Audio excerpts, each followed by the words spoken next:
Rolling Solo. My name is Adam Smith, and in this Kickstarter preview, we're going to be checking out 3 games. That is the Hand of Destiny, the Forgotten Road, and the Last Stronghold. So there will be 3 separate overviews for these 3 separate games, all part of the same campaign landing on Kickstarter. To find details, links for that in the pinned comment and video description, you'll find that information. The purpose of this video is to give solo gamers a great idea as to how these games play and to see whether or not these are of interest to you. So without further ado, let's start with the one we have right on screen here. This is called Hand of Destiny. Now, Hand of Destiny is meant to be played in your hand, as it states right in the title. However, for the purposes of filming a video and ensuring that you can actually see everything and you don't have to worry about focus going on and off cards, I move them really quickly in front of the camera.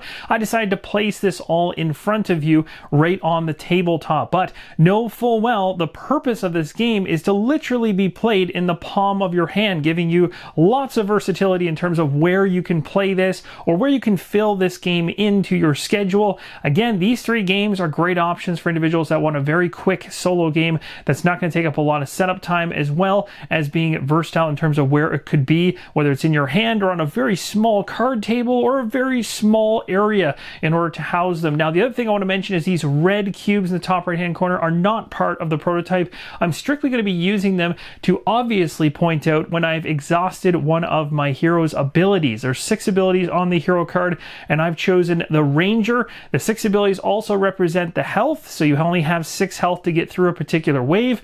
Hand of Destiny has multiple waves where the boss will become progressively more aggressive as you go through each wave. So just for the moment, I've actually pulled the boss out, and of course the boss can be completely random. You don't need to know what it is, but it will sit at the very back of the left-hand deck, or the deck that's sitting in your left hand if you're playing it in your hand. So in terms of this deck right here, it's full of monsters. This will be in your left hand. This monster card will be at the back of the deck, and you want to ensure when you're going through the very first wave that it's actually on wave number 1, and it's going to progress through the different waves all the way around until it gets to 3, and then finally to its final wave, which it has much more HP, as you can see. Hand of Destiny has 4 major phases: the setup phase, combat phase, boss phase, and merchant phase. Let's talk about the setup phase right now, because even though I've set things up on the table, I'm sure you're wondering what it's like if it's actually in your hand. Essentially, you have this deck here, which is a monster deck. It's called the second hand, essentially. The front hand is going to actually be what's in your right hand. So there's nothing there yet, but you'll see something go over very, very soon. So picture this deck being inside my left hand, like I'm holding a normal deck of cards. These 3 cards are drawn from the monster deck to begin the game, and you're going to usually draw them from the bottom of the deck so that you don't know what they are in terms of the values in the upper right corner, because that's the ones that matter, and they are your strength. They're what you can use to go up against the enemies or monsters, their overall health value, in order to take them out. So if you were playing this in your hand, these cards that you've drawn out would actually be horizontal. The only thing that really matters is just these numbers sticking out so that you have a rough idea as to what you have. So these 3 horizontal and behind the monster deck, and then just jutting out of the top of the monster deck or in between these 2 that are piled up together, you're going to have your actual hero that you've chosen poking up, and really you're going to be focusing on the abilities, and all of this can be sitting in your left hand. And then of course your right hand is going to hold the 1 card that comes over to make up the front of this monster row. So at the beginning of the game, you're going to go ahead and pull 1 card over to the right-hand side. You're always going to be resolving abilities based on the monsters that you have here. So in this particular case, you'll take a look at the front one. It says visible creatures gain 4 HP. Well, that's really bad because it's talking about every visible creature. So that means the one on the right hand's not a 6, it's actually a 10. And this one's not a 7, it's actually 11. And then down below here, it says instantly flip all other visible monsters. So don't flip this one, but you're going to flip this one. Well, that just made things a whole bunch worse, because the Watcher here instantly goes ahead and rotates visible cards behind the Watcher. So the only one behind the Watcher would be the one in the second position over here, and it's going to go to the highest HP number. Well, it was a 7. Guess what? Rotating is 180 degrees. So now, and as you can see here, some artwork is still coming soon. This monster right here, the Wrathworm, is a 12. We have to deal with that now. It has an instant to say flip over your highest strength strength card. And that unfortunately affects my 12, which now becomes a 10. So you can see how much things can chain and affect inside the game. It's pretty crazy. Now that's actually the most wild combination that I've seen happen so far. And when I set this thing up to play on the table, I was expecting to see, you know, maybe a flip or maybe a 180 during gameplay, but not this much right out of the gate. So this is pretty wild to start. So the purpose of the game is to get through the wave of monsters that's in this deck, and of course it also includes the one that's sitting over here too, so you're working through them. Now you have different heroes that can either reach the front monster and attack it only if they're melee focused, or if they're ranged, like my character, I can actually pick off the second enemy behind it as well. So within the game, there's a bunch of strategy around how do you want to manage the strength cards that you have access to and keep them up enough in terms of being able to slot new ones in there so that you can keep up enough aggression to make it through the wave. So what do I mean by that? Well, if you have a 10, 8, and a 9, and I decide to combine the 10 and the 8 to try to take out a 12, yes, I'm using 2 cards, and yes, I'm successful, and I take out this monster. And because I used strength cards to take out the monster, I get to slot this monster into the area where it now becomes a strength card for me, which sounds good, but the bad thing is I just traded 2 for 1. So now the amount of cards I have in the center to make it through the rest of the wave has been reduced. A little bit scary. It's much better to get a 1-to-1 ratio on these hits if it's all possible. Now the hero has a whole bunch of abilities, and of course you'll see hearts next to all of them, because if I choose to use an ability, I can either discard one of my strength cards to pay for it, or I can exhaust it outright, and of course doing so I'm going to just go ahead and place a red cube on there to let you know I've done that. But again, that's going to reduce my overall health. I do get the ability that's stated on it. It's worth mentioning that the only way I get to slot the enemy that gets defeated by the ability I use is if there is an S on the ability that I choose to use. So if there isn't, and I defeat an enemy, let's say with shoot through or something like that, or maybe long range, even better, then that enemy actually just goes into the abyss, or basically to the table or behind the deck.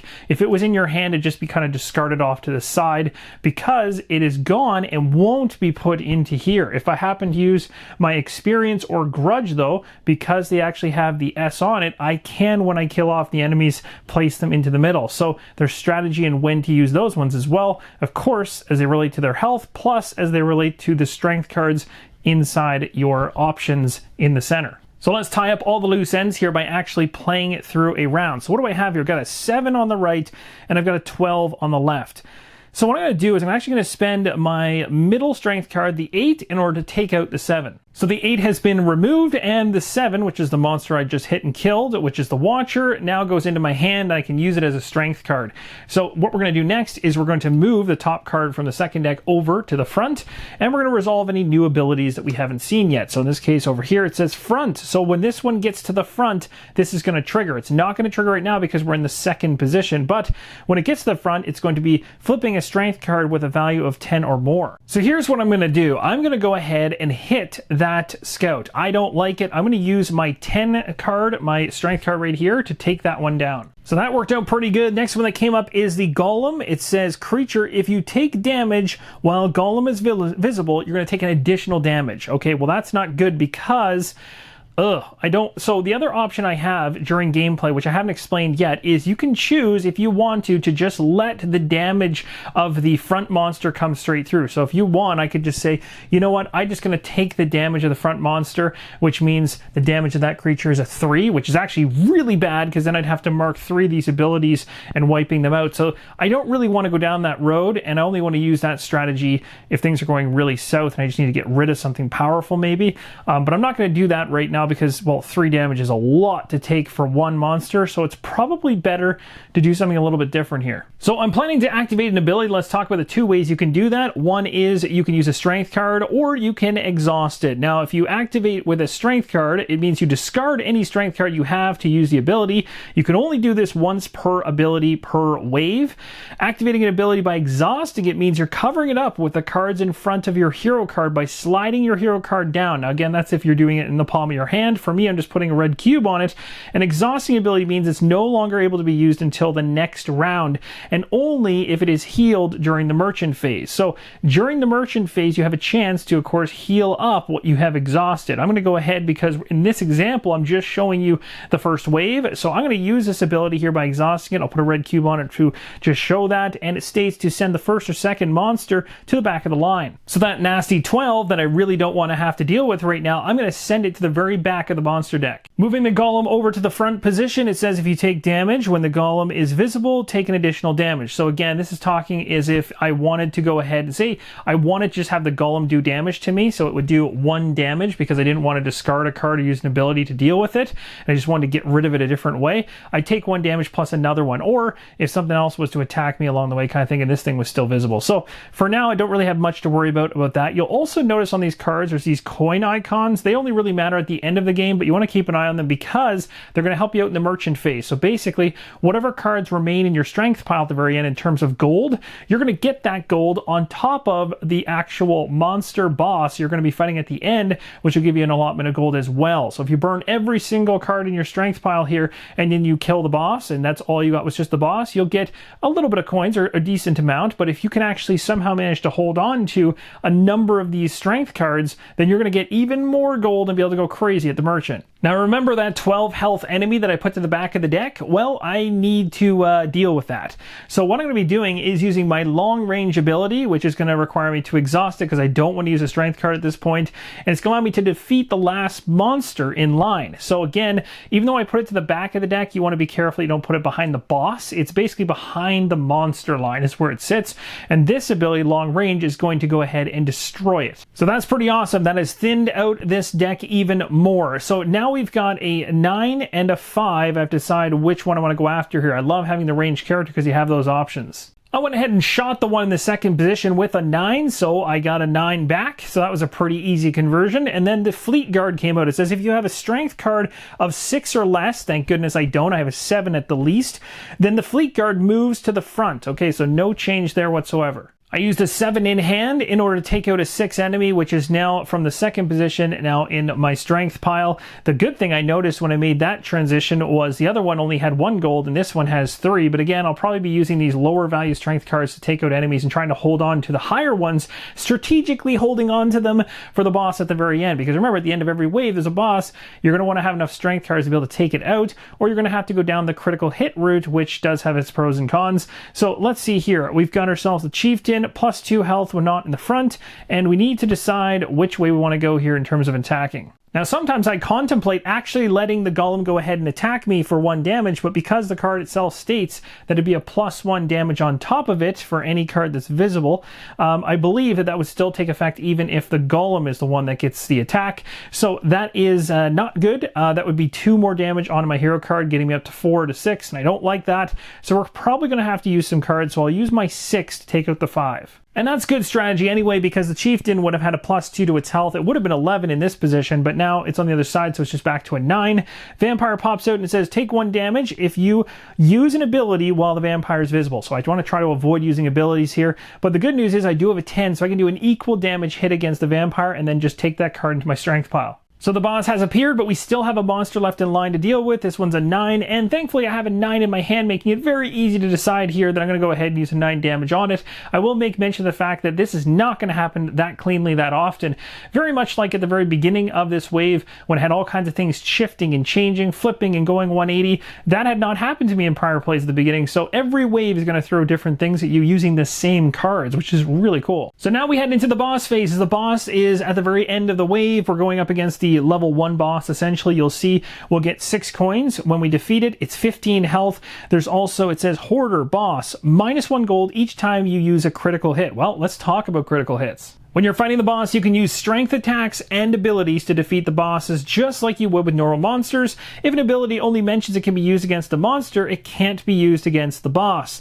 And there's many times you will not be able to defeat a boss with your strength and abilities alone, or you may want to save as many strength cards as you have for their coin values in the merchant phase. So not only are you trying to kill the boss, you're trying to think about money and stuff like that. So as I mentioned just moments ago, that's pretty important because again, if you've been burning, or I should say exhausting a lot of your hero abilities, you're going to want to be able to regain those back and heal up going into the next wave. Now for the wave 1 boss we're fighting here, we've got 3 banners in red there. So there's a cross swords, that's the damage cost. Your hero must also take this amount of damage to activate the critical hit. So if you want that row's worth of critical hit damage, you need to take that damage on your character. So I don't really want to do that, and I don't really need to unless I really wanted to hoard a whole bunch of money. And that's kind of part of the fun, is trying to figure out, like, do I really want the 4, 2, and 4 that I have over there?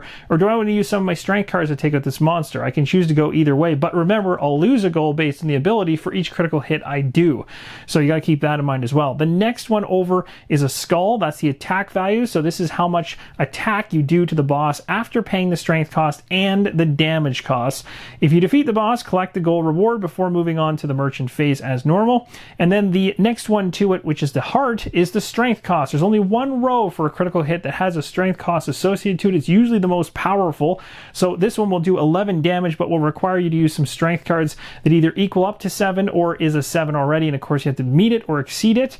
So again, if you don't want to go down that road, because if you're burning strength cards, you're burning money at the same time, you might not want to do that. So I think at the end of the day, seeing as I have 3 strength cards and 2 of them equal the exact amount of damage I need to apply to this wave 1 boss to take it out, I think I'll just go that route. So the 10, the 5 will be discarded, and the only one I'll have remaining is the 9. So what do I get for coins? I get 6 plus 4, which means I get 10 gold to spend when we go to the merchant. The other thing that'll happen going into the next wave is I'll be spinning this card over, and it will be on the bottom of the monster deck, which will be shuffled and re-put together. Moving into the merchant phase here, there's a ranged card for the merchant and there's a melee card. So for a ranged character, I'll be focusing on the ranged one, which is one on the left.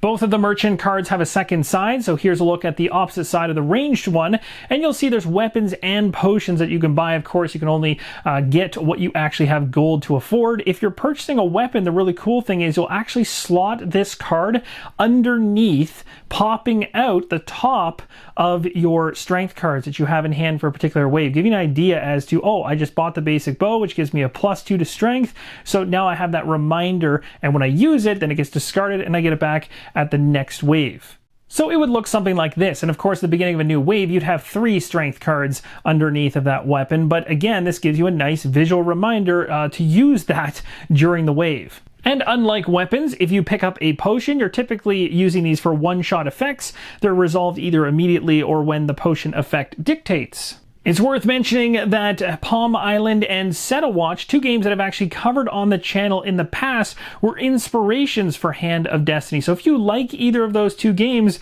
this might be for you. Here we have the Forgotten Road. It's a solo game where you lead a party of heroes down the Forgotten Road and into the Dark Dungeon in order to vanquish an evil boss that's been plaguing the realm. So as you can see in the top left-hand corner, we have a road deck, a dungeon deck, some tokens for gold and damage. We also have some dice we'll be rolling during our turn, an action deck beside that. That action deck is going to be your life along with your hand of cards that you have in front of you, 5 cards. If you burn out of all of those, then you are done. And then to the right of the action deck, we have the item deck, which you can go through if you visit a merchant by spending a merchant token on your turn, so long as you are in a location like this one at the very top of this card, Lux, for instance. As you move into these locations, you can choose to go ahead and either rest, which will allow you to replenish your entire action deck, including the cards here laying out on the table. I'm playing them on the table rather than in my hand. For the hand of cards, you can always see what I've got.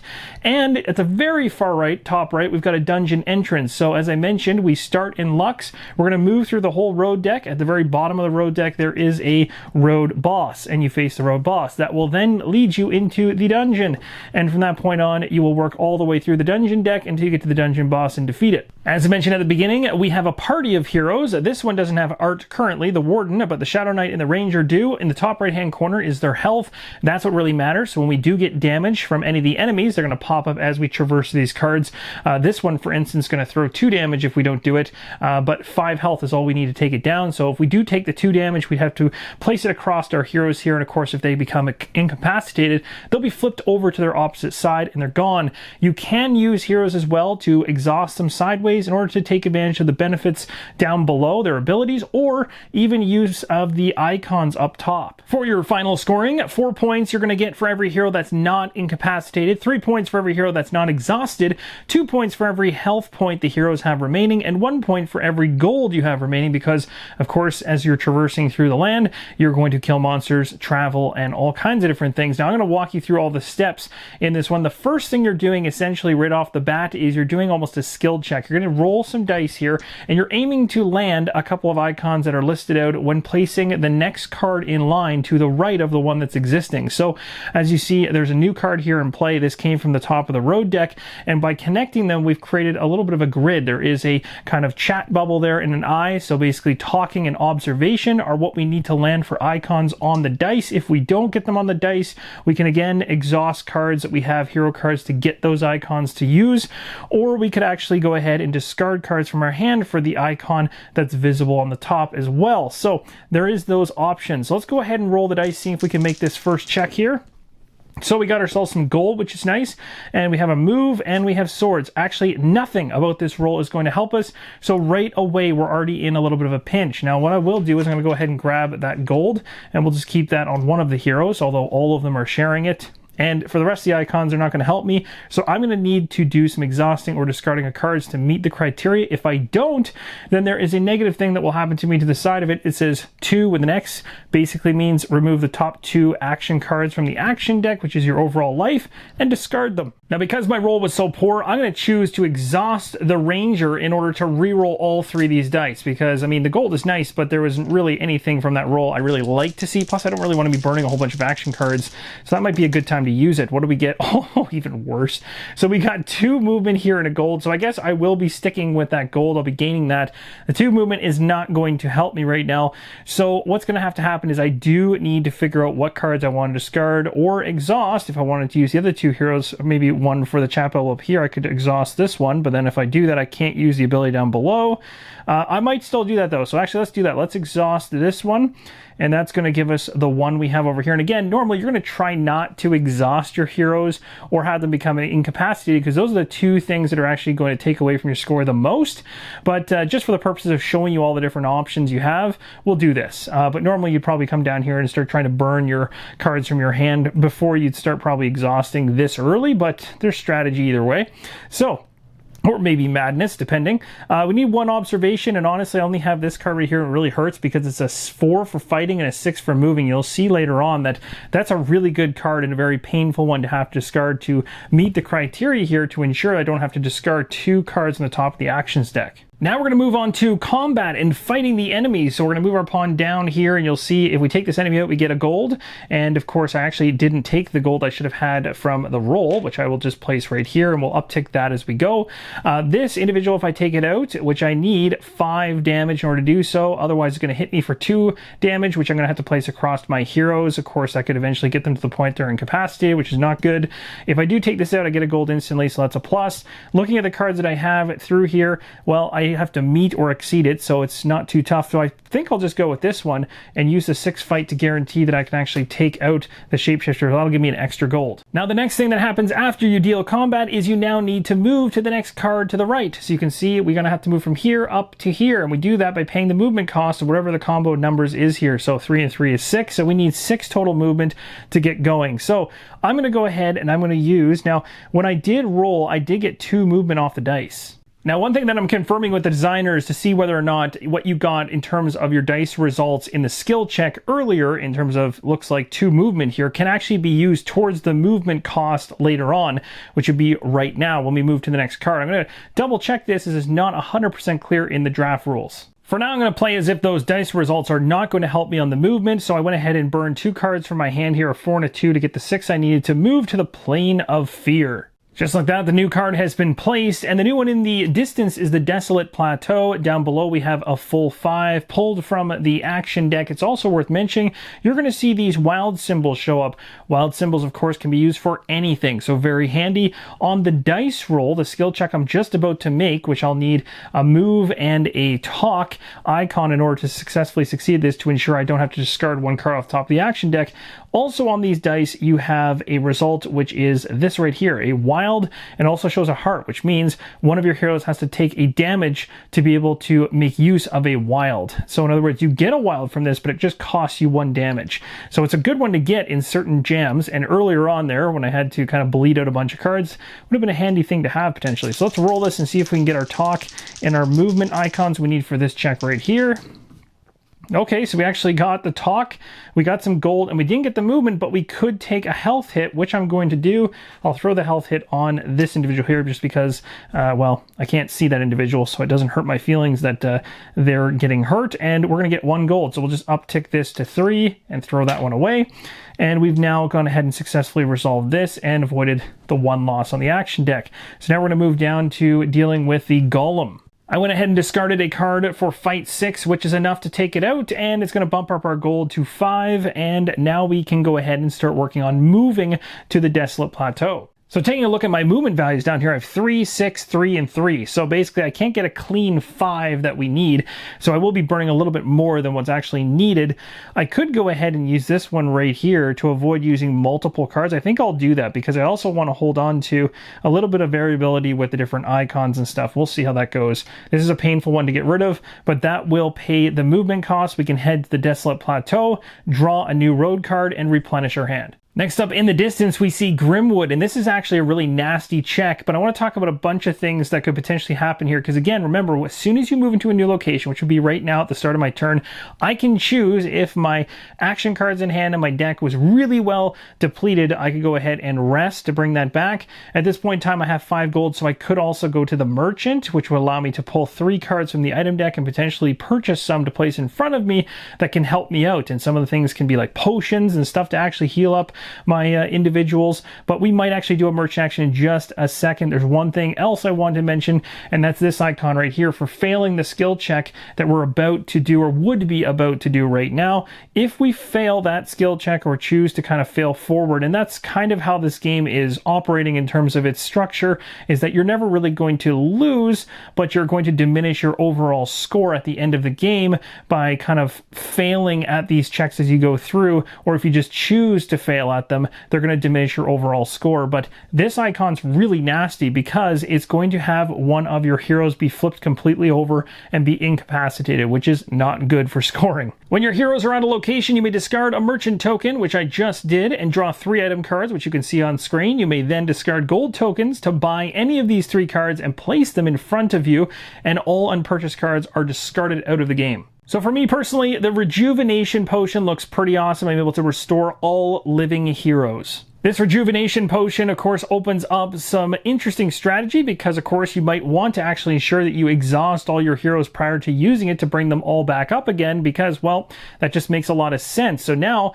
this one here says +8 to a fight card, so maybe the next time I go into a fight against a big monster, I can exhaust that and really help myself out, and then just rejuvenate all my heroes back again. So a worthwhile 5 gold spent. So let's break away from the flow of gameplay, speed things along as if we've gone through a number of road cards, and now we've met the road boss. It's coming up next. We're going to have to deal with it. And of course, once we actually defeat the road boss, the dungeon entrance card that's up there in the top right just off camera would come into play as we've now reached the dungeon. And then we start traversing through that. And I'll show you an example of a couple of those cards paired together in a second. But first, let's talk about something that's new in terms of iconography on the boss card. And that is this black square right next to the 11+. So what does that mean? Well, it means you're going to be rolling a d6, a black d6, and you're going to be adding that health value to the total. You'll work through combat as normal, and if you defeat the road boss, you move into the dungeon entrance card, which is placed here. Of course, your very first dungeon card gets pulled off the top of the deck and gets connected, but something very different you'll notice right off the bat is they're kind of starting to lean on a slant now. So instead of going horizontally, they're actually falling down on a 45-degree angle, which is very cool and kind of thematic to a dungeon where you're traversing room through room, deeper and deeper into the darkness and taking on monsters all the way down to that final boss. So as an example as to how the dungeon will start to look as you go further and further down and eventually hit the boss. One thing to mention here is it is not just this many cards deep. I'm just using this as an example. There's actually 4 more dungeon cards to go through. So really it would be the dungeon entrance, these 2 dungeon cards, plus another 4 in the middle, and then the boss. So it's going to be a similar run to the road in terms of the same number of cards. So it's going to be quite the journey to get down there and then try to defeat whatever boss comes up. And again, remember, the bosses for the road as well as the dungeon are both random in every game you play, so you won't really know what you're going up against until you get there. And that's going to conclude an overview for the Forgotten Road. Really hope this gives you an idea as to how the game plays and flows to help you make an informed decision on this one. Let's move to the last one in the list, and that is the last Stronghold. The last stronghold involves the heroes attempting to push back the forces of evil threatening the last stronghold of the south, the city of Lux. We have to survive waves of enemies ravaging the lands around the city and defeat the boss to save the day. Just so you're aware where the boss's number 1 card or first card is in the middle of this monster deck, and the second one is in the very bottom portion of the deck. You can see the setup instructions on how those are placed. At the beginning of the game, you'll have a choice as to what kind of difficulty level you want to go up against. For a normal game, you're going to have 5 red dotted spaces here in the City of Lux. For hard, it'll be 4, and for legendary, it'll be 3. If you want to make those slots change, you're simply just flipping the cards over until you get those amount of red dotted spaces to align with the difficulty level. To win the last stronghold, you have to keep Lux from being completely destroyed by the constant onslaught of enemies and defeat the boss, and you lose if all the heroes are incapacitated or if all the spaces on the Lux cards are covered by fire tokens. And again, talking about those different positions, each one of them can have a fire token placed on them. You go into the game with a party of heroes, so I have 4 of them here. 2 of them don't have artwork yet, but you're going to want to make sure that the heart symbol that is showing is the one that is not the broken side. Basically, how health is tracked for your heroes is you can use your hero if you wish for its ability. If you do so, you'll flip it over to its injured or damaged side. If you want to use this ability, then you're going to go ahead and basically turn it sideways to exhaust it, and it's considered incapacitated at that point. If all of your party is incapacitated, you lose. So the loss conditions are probably as you expect. If your party dies, you die, and of course if Lux burns to the ground, well, that's also a loss. You'll notice right out of the gates from setup, we have 2 creatures in play. There are a number of cards that are used during setup depending on the number of players playing. This is a 1 to 2 player game, so when playing solo, I went ahead and grabbed 2 cards at random. Based on the letter that is on the card, it will go into that particular location to start. Each of the locations that are outside of the actual stronghold itself all come with a treasure token, and basically when you are at that location on your turn, you can choose to move to one of the locations. If you happen to roll an eye on the dice, which the eye is depicted in a small icon right next to the treasure chest, you can cash it in for a reward. Now the turn sequence or a round of play is actually quite simple. You're going to go ahead and draw an enemy card from the monster deck up here, and as soon as you flip that card over, you're then going to resolve any enemy abilities if there is one, and then you basically place it at the matching letter that it should go on. If there is a slot and every location has 2 spaces, then it will just slot into whichever one is vacant. You can then choose to move your party to any location card, and then you can attack any enemy that is at that location. The first card I pulled off the top is a golem and has 2 corruption icons on it and mentions D. So this is going to go and sit over here, and that means this location is going to take 2 corruption. So I had a space for the monster to go, so I was able to place it there and then resolve its ability, which put 2 corruption on the location. But let's say hypothetically there was already 2 monsters there. The golem wouldn't be able to be placed. 1 corruption would be placed on the location D, and the golem card would try to move to E, and we'd follow this process. And once the golem found a home on one of the locations, then it would try to place the ability's worth of 2 corruption on that location. Now overall, when a location receives the 5th corruption point, you're going to flip it over to the destroyed side of the card, and anytime you would normally add a corruption token to the location, instead you're going to add a fire token to Lux. So going forward, once that location goes down, any further corruption is going to start to burn down the stronghold. So taking a look around right now, the area of focus for me, based on the corruption situation more so than monsters, is probably going to be where that golem landed. So let's go ahead and move our party to this location, and we're going to try to deal with the golem there. So let's go ahead and roll against this golem and see if we can land the shield icon we need to take it out. And some of these monsters will have more than just the one, but right now things are easy. So we got ourselves 2 shields and a star, which is a wild, which is great because we can use a star to satisfy the treasure chest that's there to be able to get that as well. So not only is the golem taken out, because all we needed was 1 shield, the other thing to make mention of though as well, now this was a really good roll. I got everything I wanted, but you can also re-roll, but you're only allowed to roll on that re-roll up to 2 dice. So basically you have to keep at least one of them, but you could reroll again. So you have that every single time you do a combat roll, the ability to reroll and try to go after what you're trying to land. Now it's worth mentioning that if you use a star while at a location for some other result, then you need to take a corruption at that location. So I used the star in order to get the treasure. Now I didn't have to do that. If you roll a star and you don't end up using it, you're not going to put corruption on the location, but if you do use the wild, then you need to. So my corruption will go up to 3, but I did this mainly to show you that that is going to creep up on you and start to corrupt those locations. The treasure gave us the Ring of Good Fortune. Change a die to a wild. That's going to be handy in certain situations. Going into the next game round here, we pulled a monster off the top, and it's the Warlord. This one actually has 2 icons on it. It also has a catapult symbol and a gold, which means you can, yes, get gold from taking out enemies to go to the merchant later on. Now, it's worth mentioning during setup, you're going to want to make sure you have your catapult tokens not just mixed into piles like the rest of the tokens. You're going to want to make sure they're face down, because on the opposite side of each catapult token is an icon. That catapult token gets placed on the location, so at the beginning of your turn, you're going to add a fire token to Lux for every catapult token on a location card. To remove a catapult token, you need to spend a die with an icon that matches the icon on the token. When a token is removed, you discard it from play. So what's really happening here is these enemies are beefing up the attacks on these outer areas, which are then going to have major impacts on Lux. So it only makes sense to head here as a party and try to take on everybody here. There's a lot to deal with, so let's go ahead and roll the dice and see how we do. We got ourselves swords, movement, and a shield. Well, that's good. So the shield could take care of the catapult. That's a plus, because those catapults are really nasty. We could use this one here, right here, and you can see again, we're kind of running low on anything. Now, the only thing I could do is try to see if I have an ability that I could use on one of my heroes to help me out. Now, taking a look at my hero abilities and timing on this, I believe it does matter. I should have gone ahead and exhausted this one first to get +2 dice into my roll, so I would have had 5 dice going into this, knowing full well I needed 1 for this catapult, 1 here, 2, 3, and even 5 potentially for the chest. Let's go ahead and just say that I went ahead and did that. So I'm just not going to re-roll this one just yet, because I would have had the other 2 dice in the original roll. So let's go ahead and get those and see how we do. Okay, so we got part way there. We got an observation, which is part of what we need for this one. We need a shield still, and I'm allowed to do 1 reroll. So let's go ahead and see if these rerolls will save me.